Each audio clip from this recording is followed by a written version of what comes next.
বিজেপিৰ ভয়ংকৰ ৰাজনীতিৰ মায়াজালত ভৰি নিদিব।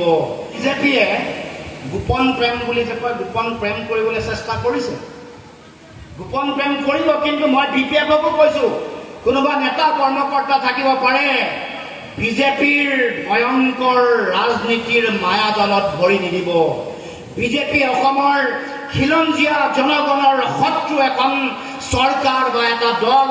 তেওঁলোক জনজাতীয় মানুহৰো শত্ৰু, অসমৰ খিলঞ্জীয়া থলগিৰি ভূমিপুত্ৰৰ শত্ৰু। সেইকাৰণে ৪৯,০০০ বিঘা মাটি অসমৰ খিলঞ্জীয়া মানুহৰ মাটি আম্বানী আদানীক দিবলৈ ওলাইছে।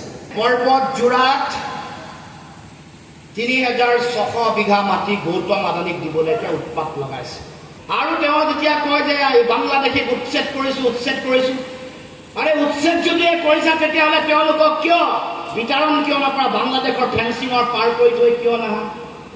উচ্ছেদ কৰি আকৌ আমাৰে মাটিত বেলেগত বাংলা বিদেশীক তেওঁলোকে আমাৰ মাটি দিব। আজি গৰুখুটিৰ পৰা ২১০০ কিমানটা পৰিয়াল উচ্ছেদ কৰিলে বিদেশী। মুখ্যমন্ত্ৰী হিমন্ত বিশ্ব শৰ্মাই বিদেশী বুলি কৈছে। মুখ্যমন্ত্ৰী হিমন্ত বিশ্ব শৰ্মাই নিজে বিদেশী বুলি কৈছে। তেনেহ'লে দলগাঁৱত কিয় মাটি দিলা? একবিঘা কোনো প্ৰশ্ন। ধুবুৰীত যদি বিদেশীক তোমালোকে উচ্ছেদ কৰিছা, তোমালোকে এক কথা মাটি আৰু ৫০,০০০কে পইচা দিম বুলি কিয় প্ৰতিশ্ৰুতি দিছা?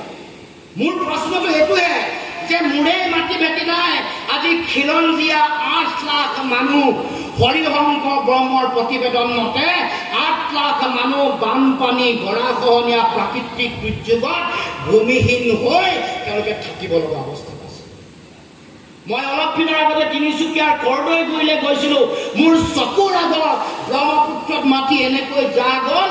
২৫টা মৰাণ জনগোষ্ঠীয় মানুহে তেওঁলোকে নিজৰ মাটি ভেটি এটাত এটুকুৰা, এক কথা, ১ ইঞ্চি মাটিও নোহোৱাকৈ ব্ৰহ্মপুত্ৰত মানে নৈ বুকুত যা গ'ল।